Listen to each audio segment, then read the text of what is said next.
Yo, yo, yo, welcome back to White Dads Can't Jump with the main man, Hey, Chad. How's it doing well. going? How you doing? Well, good. You bringing the heat tonight, or are you a little zapped on the running and No, swimming? when you work out, you get more energy, right? That's what they say. So You're the we'll see Hulk. how it goes, right? I Hulk up. I could have worn my Hulkamania shirt. Good. So what does that put us on? Are we on day 11? Yeah, because I If we were started, 4 days in last yeah, podcast, still doing it every day. Yeah, so I've look at that kid, 7+4, right in my there it head. is. No problem. Numbers camp coming up. Crushed it. You're ready for it. Numbers camp coming up this summer. That's right. Yeah, so I changed it up a little bit because of the weather. It's been raining actually in the morning, which is a little unusual for Florida. So I've been running while watching TV on the treadmill in the living room. So get about Nice. 3 miles in on a 50-minute show, do a nice little combo of walk run. So some working. How do we know when to walk and when to run? So since I'm too cheap to pay for the unlimited package through Hulu, when the commercials come on, we start running. Listen, you say cheap, you're saving money on that. You're saving money on a gym membership. That's I true. mean, really, this is a sound strategy all That's the way true. around. Now we do have YouTube Premium. That's the one spot where I refuse to pay for ads. But that was your birthday. that was a birthday present, right? Yeah. So after a year, I don't know if I have to pay for that or we'll see. I think that just might be a reoccurring Good boy all year. birthday present. You got a lifetime pass? Yeah. I mean, I would take that. I mean, that's a game changer if anybody watches YouTube as much as I do. Because YouTube is basically my TV now. Because I've found so many different channels that are basically just full on programming now, because it's not just 5-6 minute shows. It's like 50-minute episodes now people are putting out. So I watch a ton of YouTube. You gotta love it. So I am the traveling man. Last week, North Carolina. This week, Kansas City. So you're an hour behind, right? So the sun's still out where you're at. I'm in a basement, so I have no idea, but I would take your word for it. In fact, that's where I was going with this, is that I have officially gone full circle. I am sitting in my mother's basement, like the perfect cliche. That's right. Doing a podcast. Mom, I'm doing the podcast. Bring me some cookies. Cookies, lasagna. What does he say in that movie? So you're almost 40. Yeah. In your mom's basement. Yeah. And I think that this is the pinnacle. You know, when people talk about reaching the top of the mountain, I think that even though elevationally I'm down. Right. Otherwise, I'm because your wife's not there, right?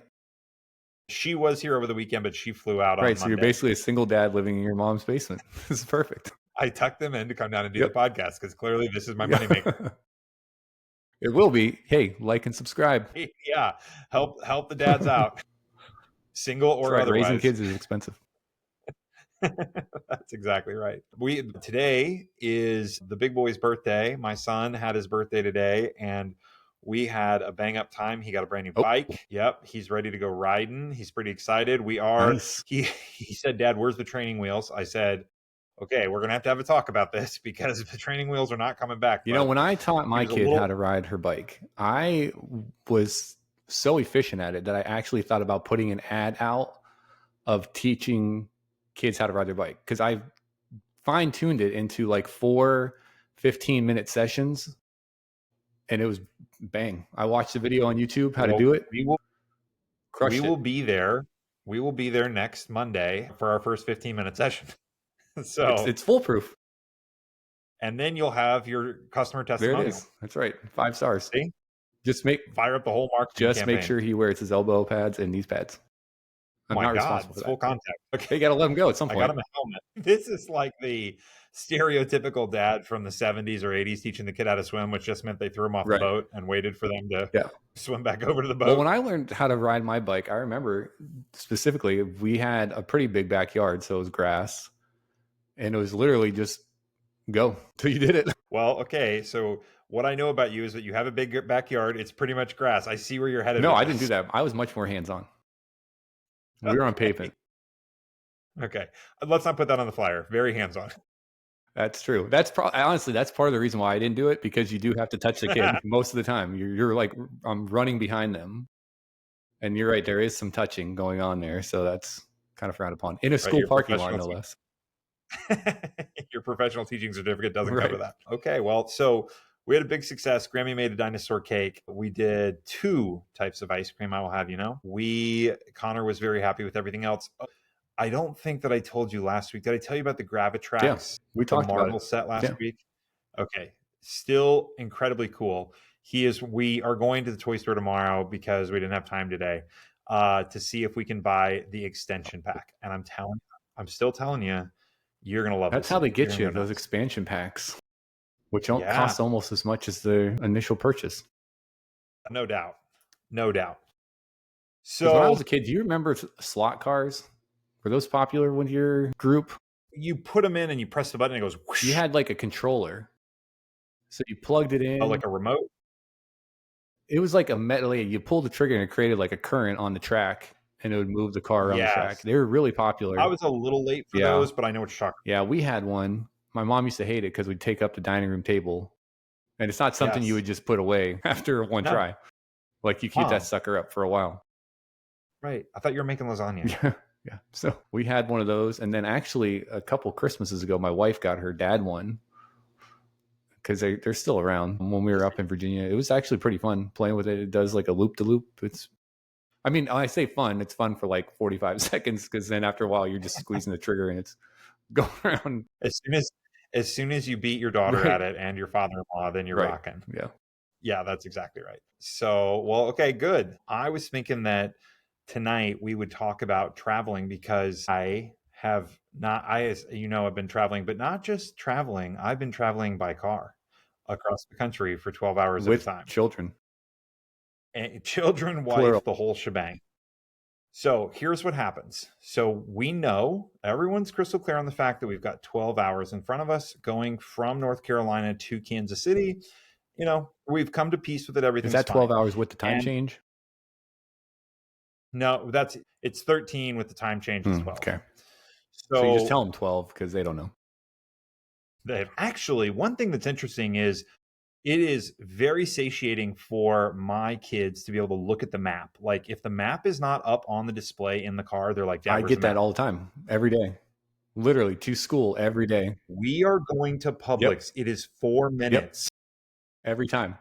Dad, can we put the map up? I'm not even putting navigation on. It's just literally having the map up.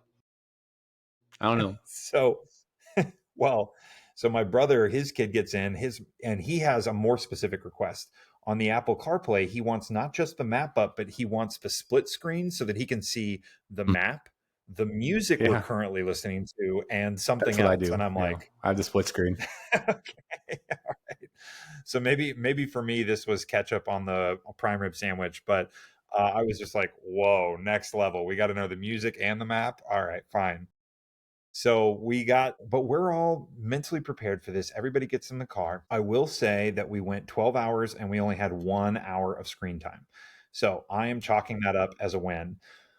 The wrinkle that we hit was I know from personal professional experience that the absolute sweet spot is how long, like if you're going on a super long road trip, how long should each person drive for? What's the sweet spot? We usually do 3 because that'll get it for us. That gets us to Yeah. Jacksonville. And then we flip. Yes. And then it gets us to the next whatever. And my thing is like it doesn't always work out nicely like that, but like 3 hours, everybody, the driver needs to take a little break. Everybody else in the car needs to stretch their legs. Like if you don't do that 3 hour thing, everything goes to hell. So we are doing this. My wife decides she is going to go for glory. She wants to get to the central time zone. Obviously, we start in the Eastern time zone. She wants to make it to central. And I'm like, okay, fine. Like it can't be that far. What I don't realize is that while I was sleeping, she went westward, not through Tennessee, going past Nashville, but she had actually gone up to Kentucky and was now going over. And we're now in Indiana, working our way westward towards St. Louis. Do you know what the little trick about Indiana is? Don't. The whole state is not on the same time zone. I did know that. There are about a dozen counties in southern Indiana that have succeeded into central time zone, but the rest of it is on Eastern time zone. And for most of the time, you are driving across and you are in Eastern. And if you were to drive straight south, you would be in central time zone. So she ends up driving for 5 hours. After 5 hours, you got to get up and wiggle. And so I'm telling her, I'm like, please, can we pull over? She's like, no, She's like, I have to make it. And it was just like pure determination in her mind that she had to make it to Central Time Zone. She made it. There was a little bit of crying from the front seat, a little bit of crying from the back seat, but it was, I think, overall a success. We did we it. don't do these long stretches like that. Like we won't do You 12 got to. straight. This is where all the bonding No. happens. You know, you don't make a diamond without a little Yeah, we pressure. do the if we go up to Virginia, it's a 10-hour drive, and we do a Savannah stop. Overnight. Yeah. So we go, we explore Savannah, we go downtown. I thought you were going to say we go to Atlanta, Jamie flies the rest of the way, and I drive Hannah up or something. No, I would not do that either. It'd be way more than an hour of screen time, that's for sure. We actually had friends who were empathetic, and she looks at us and goes, listen, you just need to fly. We were near Asheville. She's like, you just need to park your car at the Asheville airport, fly over to Kansas City, and fly back in a week, and you can drive to Florida. I'm like, that is pretty tempting, but yeah. We arrived in Kansas City safe and sound at midnight. Grammy was waiting, and all the kids were super stoked. That's exciting. Yeah, it's always good when you get there and the grandparents are there. They're excited. Yeah, Grammys, are you kidding me? They are all about Yeah, it. I've not, because my parents are in Pennsylvania, so we do not drive up there. That's a flight situation, so I can't even imagine that. How far is it if you were to drive? I think it's like 17 hours. Because they drive down here, which is crazy. But they do a 2-dayer also, so. Yeah, you've got to split that up somewhere. Yeah. Oh, you do some family. But you used to do more family trips when you were a kid, right? Yeah, we would do full on. Now, it seemed like longer trips because of the dysfunctionality of our trips, but they were capped at usually about 3 hours. So where I grew up, we were about 2 hours from Buffalo, 2.5 from Pittsburgh, 2 hours from Cleveland. So, I mean, you could hit most of your major things that you're going to go there. Anything you needed to see. Right. Then we would, if we did do a longer trip, we did a DC bus trip a couple times, which was about 6 hours. And then when I moved to Virginia, you guys were on the bus. Yeah, we're on a bus. The nice big.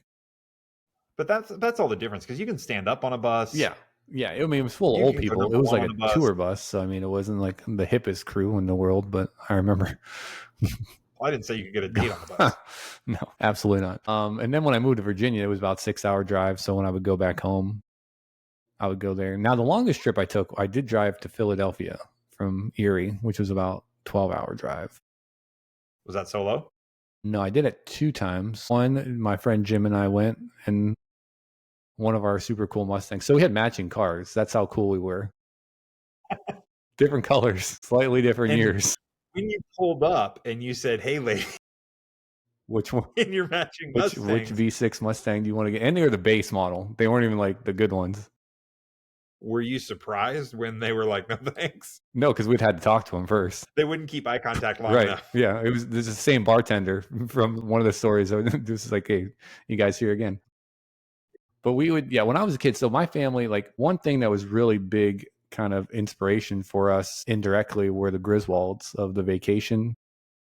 Absolutely. You guys were the Griswolds. Yeah, like down to the members only jacket. Like my dad had the members only jacket. He had very similar build to Chevy Chase back in the day. And it was just hijinks. So one thing, my dad, you wonder where I get my frugalness from. Like we couldn't run the air conditioning. No. Because of the gas consumption. So we would go everywhere with the windows down. I would get a part-time job and say, Dad, I'm going to chip in. So you can imagine driving with the wind blowing crazy. I remember one time specifically, I had just put my hair up, like spiked it up. And I was like, well, I can't have the wind. This isn't happening. And one other fun fact about the way my family communicates is that it's like 0 to 60. Anytime someone first meets me and my family and how we interact, they're like, I was terrified about what was going to happen. I didn't know if you were going to start swinging at each other. I was like, no, what are you talking about? Well, you were yelling at each other. What? When? Honestly, I think that's a very Northeast thing. Like when you say that, and I think of like families in Boston that are like, get out of here. What are you doing? Nah, nah, nah, nah. And like, again, they don't even know. Yeah. It would be full on screaming match. And then a song would come on and everybody's singing together. You move on to the next argument that's about to happen. When did Jamie meet your parents, your family? Pretty early on. They had come down for a visit. Was everybody best behavior? No. There were some arguments. Business as usual. Like we would get into stupid arguments. Like, For example, like my dad would like to put his car in neutral, like an automatic, just in neutral when we're at a light to save gas. Wait, an automatic he's putting in neutral? And so, He thought that the car couldn't right, efficiently down. right. Well, because you got to think this is a generational problem, and I'm guilty of it now. But you apply your generational knowledge of when you learn something, and you don't adapt it to the new version of things. Yes, So, like when he was a kid in the 50s and that was the thing. 60s, you put your car in neutral because you had a standard or a stick. So you Yeah, put it in and they neutral. pour a 3 on the tree. So Yeah. then as we got older, it would be the same notion of like, he still changes his oil at 2,000 miles. I'm like, well, you can go 9. No, you can't do. I'm like, yes, you can. They've come a long way Well, in oil like, technology. we would have a sports car. Does he believe that synthetic exists? Is he just like, no? I don't know. If we had, like, we would always have like sports cars growing up, and he would not run them hard because he's like, the engine's not going to handle it. I was like, it's built to do it. It's literally been created for this function. Are you under the impression that they just whiteboarded it, built it, and was like, we don't really know what it can do? We never really took it around the track. Literally We just anything figured, that was from the 60s was the mental view of it moving forward. got it going forward. And again, I'm guilty of that now because I think of stuff that happens in the 90s, early 2000s, and I'm like, wait, you can't do that. Like, it's not possible. But yeah, we would go on trips. We would go to amusement parks. We would go, and there would always be a major fight, huge fight that would happen. Come on, spill the tea. I mean, I can't even get specific because it would happen all the time, like every day. We would be at on vacation, there'd be a huge blowout fight. Everybody go off in their own way, direction, and then you come back, and then come on. In my mind, this is like somebody wanted waffles and somebody wanted pancakes. I do remember this one time. I remember this was a big one, and hopefully my parents and brother listen to this because I know they will remember this. So we'll make it short. We were at Cedar Point amusement park. So my parents, again, in their old way of thinking, were like, no, this is the way we have to do things. And my brother and I are like, why don't we do it this other way that's more efficient? So there are 2 ways of getting into the park. One was you go through a gate that everybody goes to, that you had to then walk to the front of the park, which was not efficient to get to the ride that we were trying to go to in the morning. So another option was you take the shuttle bus, which would take you to the marina entrance, which was right at the gate front and right by the ride. Right. So my parents are getting up. They're like, come on, we got to go. We got to go. So we're like, all right, we're going to take the shuttle. You guys go ahead. So they leave at a huff and puff. My brother and I, we get on the marina bus. We go walk up to the ride. We're up on the loading deck of it. We look down at the queue line and we see my parents way down there, like 40-minute wait behind us. And we're just waving. They look so and your dad naturally saw the humor. So pissed off. We get off the ride. We're waiting. They come out and they're like, we're going home. We're leaving. We're done. We're going. We're leaving. No, you were lying. They paid for a whole day at Cedar Point. We had days left. We had hotel nights left. But we didn't leave. No. You were telling me this is like the start of a 4-day vacation. Yeah. And they made it 45 minutes. And they're like, we're leaving. We're going home. We're done. Did you go home? Of course not. But I remember this. They were so mad because they're like, we let so many people in ahead of us. And we're like, well, we told you we were going here and doing this. And look, we were right. Yeah. That was, oh my God, that was probably like, man, that'd be like 1997, maybe. That was the Griswolds. Yeah, it's truly. Yeah, we could add a reality show for sure. It was crazy. If your dad would have shown up to Cedar Point and they would have been closed. Yeah. That would have been sorry, folks. Park closed. The park is closed. Well, I will tell you this. I thought that I had eradicated my fear of heights when I learned to fly, because when I was in the plane, it was a small plane, a Cessna 172 with the instructor, there was a point in the training, probably on like the second day, where we're up there in this little tin can floating 2,000 feet in the air. And if you give the stick just the slightest little nudge, all of a sudden you're going, wah, rolling over. And of course, he was pushing it to the limit and he was trying to show you what the plane was capable of. And I was sitting there saying to myself, I'm just going to tell him to land the plane. I'm just going to tell him to quit. this is bullshit. I'm never going to do this again. Like and I seriously was mentally riding a bull. And I was like, you can quit right now. Like, you've already given them all the money. Right. So what, this is like leaving Cedar Point on the first day of a 4-day trip, but whatever. At least you will get down from this tin can. And because I was able to muscle and gut my way through that and survive that experience and finish my flight training, I thought, okay, I'm pretty good with heights.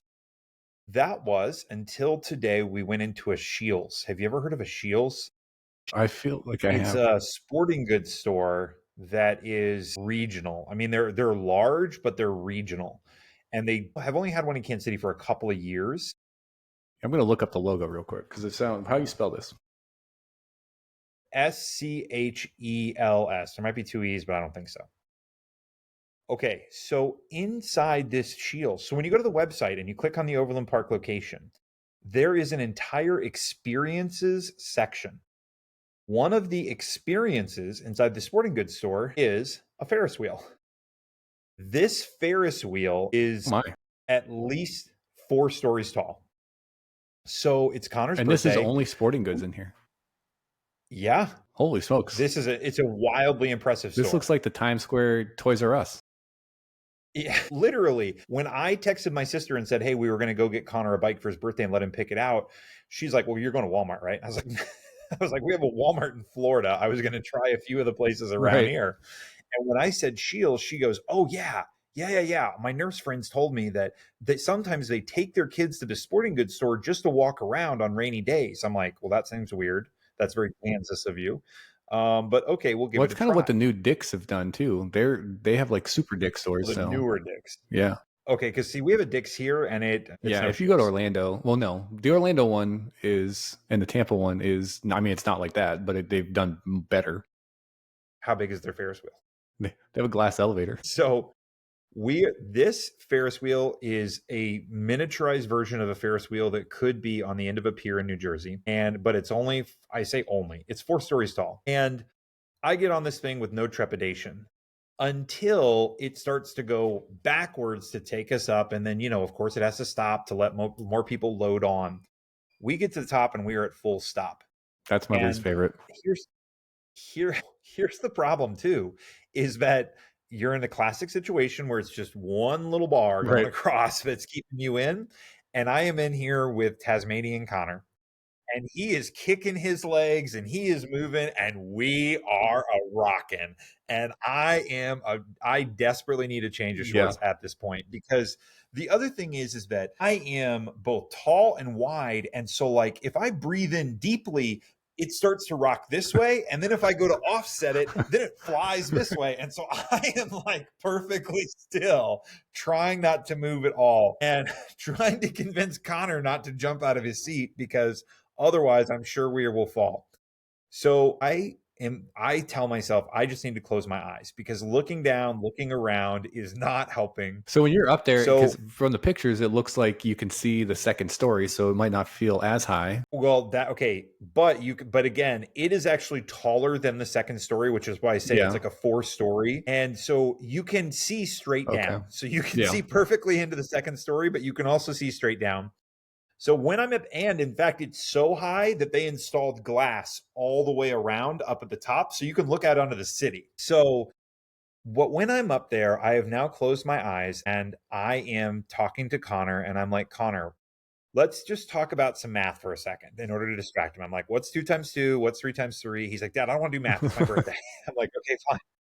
We start talking about dinosaurs, and all of a sudden, through the grace of God, the ride starts moving again, and we are coming off of the top. And so we are coming down, and when it stops again, we are now just slightly above the second floor level. And I am staring dead into the eye of my sister, who has been recording this entire thing since I've been at the top. And she is barely holding the camera steady, watching me close my eyes and pray as Connor rocks us back and forth. So we get to the bottom, and the ride operator, who is a very friendly man, said, Connor, how old are you? And he goes, 6. He goes, we're going to go around 6 times. Thank you, Ronnie. I really appreciate that.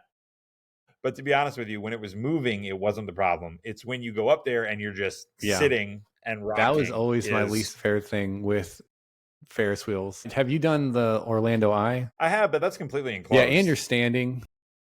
Yeah. But I've been on it one time, and the one time we went on it, the radio didn't work. So you heard this like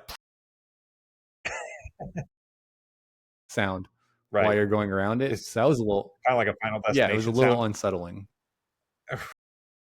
But I did enjoy that. I would do that one again. But when you're just in like a gondola type deal or whatever, like the regular bucket seats for a Ferris wheel, not my favorite. Yeah. Well, yeah, completely agree. I do think in the similar vein, when we were coming, we drove through St. Louis. And so that was the first time the kids had ever seen the arch in person. I do think I'm going to see if we can get up there. Did your adventures ever take you there? No, our adventures only went to Sandusky, Ohio, where Cedar Point was, or Orlando, Florida. Those are... Now, we did go to California twice, but that was when I was very little. And I'm pretty sure somebody else paid for that. So I think that's why that was part of that, or contributed to it. I thought you were also on the Civil War circuit. Gettysburg. Yeah, we go to Gettysburg. Yeah, we do that one. Tell the audience how many times you've been to Gettysburg. Man. I would say less than 10. Okay. More than 5. Okay, so for those of you that are a little apprehensive about going twice, don't worry about it. Probably 7, 8.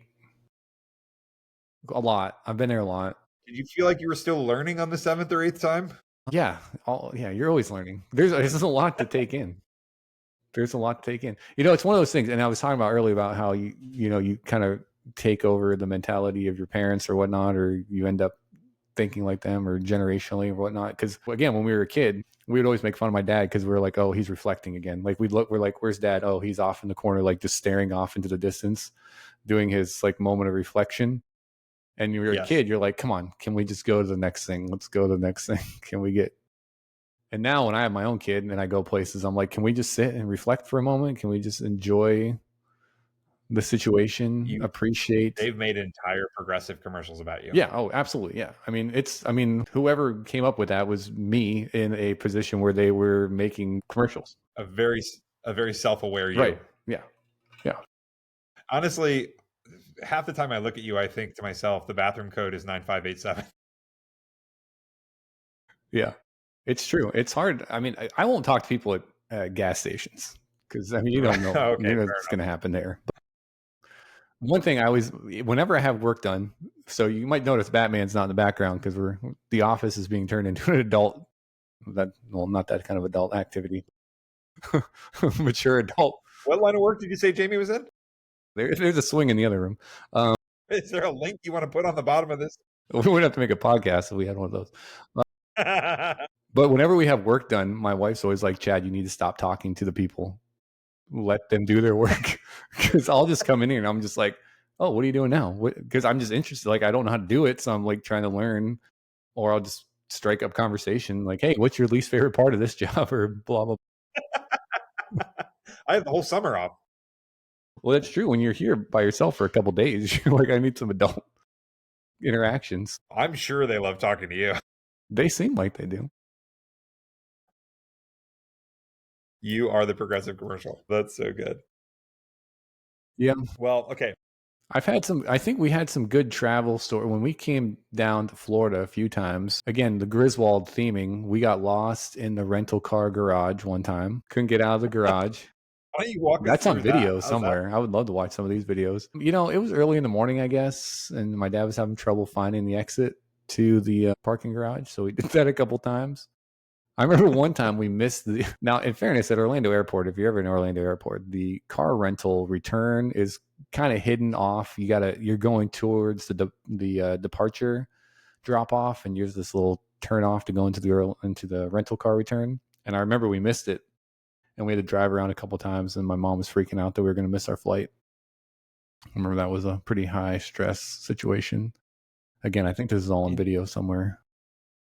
Yeah, and some lost VHS tapes. So I will empathize with the lost in the parking garage, because flight delays, blah, blah, blah. It's like 3 a.m. and I am dragging off this plane, and I am walking around. It was Tampa, Orlando. I don't even remember, but I'm in the parking garage. It's incredibly well lit. I'll give them that. And my car is not generally, I have a good sense of direction. Like I typically know where north is. I kind of generally know where I've You're a parked. guy. That is not my issue. You're a guy. What? Yeah, exactly. I don't need directions. So but I am telling you it's not there. So, and of course I'm dragging luggage. I go down a floor, not there. Go up a floor, not there. So finally I walk over to the phone and tell them that my car got stolen. And they said, "Are you sure?" And I'm like, "Oh yeah, definitely got stolen."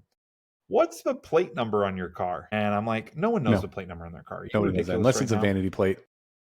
Exactly. But I remembered that I had taken it so that I could at a different place.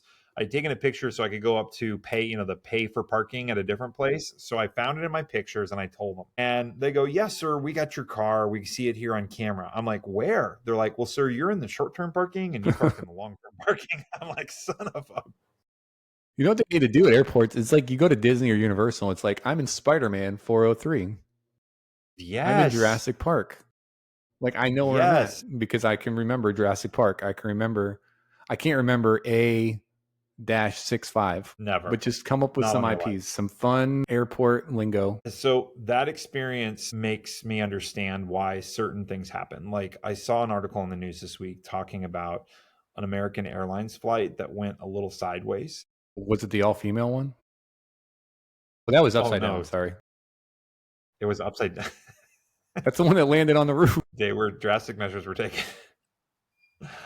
No, this is an American Airlines flight that one ex-commentator who was on the flight described like WWE match at 30,000 feet. Apparently, a shirtless passenger began a brawl and was attacking crew members before being subdued. That's my biggest fear on an airplane is dealing with that because we usually fly the cheapo flights too. And then The obviously, circus flight. well, American's not that cheap. I mean, No, Spirit and Frontier, you expect that. right, But American, right. come on, people. Do better. So my mother and stepfather went to a wedding in Asheville where I just was, which is why they thought it was so funny and smart that we missed the airport. Their flight got delayed and they sat there for 4 hours and witnessed two arrests. The first woman was insistent that her dog did not need to go into the cage. And they said, "Yes, yes, he does." She said, "No, they don't." And she's speaking partially in French. And so she's very self-assured. Well, the Asheville airport is like landing in Hawaii. Like you start in the building, but then you go outside and walk the tarmac to go up the steps to get on the plane. So when she leaves the building and starts walking the tarmac, Asheville's finest was there to greet her and take her to jail for the way that she had been talking to the person earlier and to the cops themselves. Here's a quick little logic tip. You were worried about being far away from your dog. Going to jail is a guaranteed way to make sure that you are not going to be as close to your dog as you would have liked. So that was one of the greatest backfires of all time. When I was stuck in an airport, so I was stuck in Philadelphia's Express Airport for 10 hours one time because my flight got delayed. And so we weren't in the main terminal, so there was nothing there to do. So I sat there for 10 hours. And it turned out on the flight was this girl who, so I started talking to this one guy because this was like 20 years ago. We were both younger guys. He was in the military, he was on his way home. And we were just striking up conversation. He was like, "Hey, do you know who that girl is?" And I said, "I have no idea who that girl is." And she was like one of this was early internet, so there's still magazines that featured women of certain girth in certain areas, robust backsides. So she was like a large butt model glamour girl. And I was like, no, she was coming to Erie to do a club, be the club promoter or whatever for the day, for the evening or whatever. She didn't make it. So that was the only interesting thing I had that day. I got on standby. That was also stressful if you've ever been on standby because you got to wait for your name to get called. See what happens. But yeah. I'm not a stressed out traveler. Like I'll just, read a book or something. Yeah, I'm usually on edge because I hate flying. So there's that piece of it. So I'm the last person to get on, literally. So you don't want to get on the airplane in the first place. And for them to say, listen, you could be getting on anywhere between now and 6 hours from now has got to be terrible. Well, the time in Philadelphia, I was actually looking forward to getting on a plane because after 10 hours, you're just like, I don't care. Just put me on something. Here. Right. Absolutely. Like I was looking into renting a car and just driving home. It was bad news. You would have been in the back of the U-Haul with John Candy and the Polka Brothers. Yeah, speaking of that, when you were telling your story about the one being arrested, it reminded me of In Plane, Trains, and Automobiles. You familiar with that one? Those aren't pillows. With Steve Martin. Okay. When he's doing the with the rental car girl.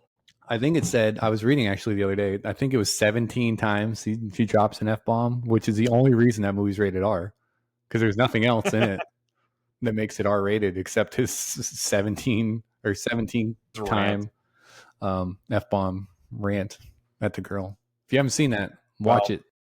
You younger people, if you're listening, Planes, Trains, and Automobiles, they don't make movies like that anymore. It's totally classic. And the other reference was Home Alone with John Candy. Right. Yeah, because they didn't get that either. So the places that, all right, our top 5 list for tonight takes us to the top 5 travel destinations for 2025. So when you get on that airplane, this is where you're supposed to be going. Can I guess? You can, but you're not going to get it. I wouldn't have gotten a single one of these. Really? Yeah, give me one guess. Are they in the United States? Nope. I don't know. Okay. So La Paz in Bolivia. I've heard good things about Bolivia. Okay. I would never go, but here is their sales pitch. They're offering a burgeoning food scene. Let me know when the food scene is fully burgeoned, and then I am more interested. I don't want to play Russian roulette with your food scene. And you know what? I'm gonna take that back because it wasn't Bolivia, it was Belize. Okay, that is a definite difference. La Paz also is an emerging as a vibrant cultural destination. Let me know when they fully come out of the closet or wherever they are. And you know what? When you're a teacher and you see kids are in the emerging phase, that doesn't mean that's good. You don't get your pat on the back for that one. I will say this wrong, but it's AHR, like the Ahr Valley, or Her. You don't pronounce the A. I'm not sure, but it's in Germany. And here's how they describe this: is recovering from a devastating flood, and it has scenic vineyards and modernized infrastructure. Modernized because the rest of it just got washed away. I am not making this up. The reason I chose this top 5 list for you was because of these descriptions they chose. This one is self-explanatory as to why I find humor in it. The Ho Chi Minh City, which is on the Ho Chi Minh Trail, which is what they recommend in Vietnam. For those of you that are less history reflective, I think would be the callback for tonight. It does not mark an amazing point in America or Vietnam. No, you definitely don't want to take your grandfather there. Or uncle. Absolutely. It has a bustling design and dining scene. Okay. You probably get a wife cheap. So, right. Greenland is number 2. I'm calling out the numbers here. Well, Greenland for now. America Northeast. Well, no, that's Iceland, right? No, I thought it was Greenland. Greenland, right. So yeah, you don't need to worry about visiting this now. Wait till it becomes a 51st state. Because Greenland's the big one, right? That's where all the Russians are going across. This is topping Condé Nast traveler list. Greenland offers stunning natural landscapes and improved access via an expanded NUUK airport. Oh, the Nuuk airport. Good. Yeah, we won't need our passports much longer. And the last one, which I actually wholeheartedly agree with, which is Milos, Greece. Extraordinary beauty, over 70 picturesque beaches, charming seaside villages, and the future home of the 3rd Mamma Mia, which will be coming to theaters near you soon. That's the only reason why I think Greece is worth going. It's Mamma Mia. Mamma Mia hotel resort. All right, man, Chad, any words of wisdom? No, I mean, we got summer kicking off, so I think, we're going to have a nice couple episodes talking about some summer adventures. Hopefully have some guests on that can help us lead you to some fun in the sun and some thrills abound. It's too bad nobody ever makes it this far into the podcast. No, but those 4 people that do, get ready. Okay. All right. Be good.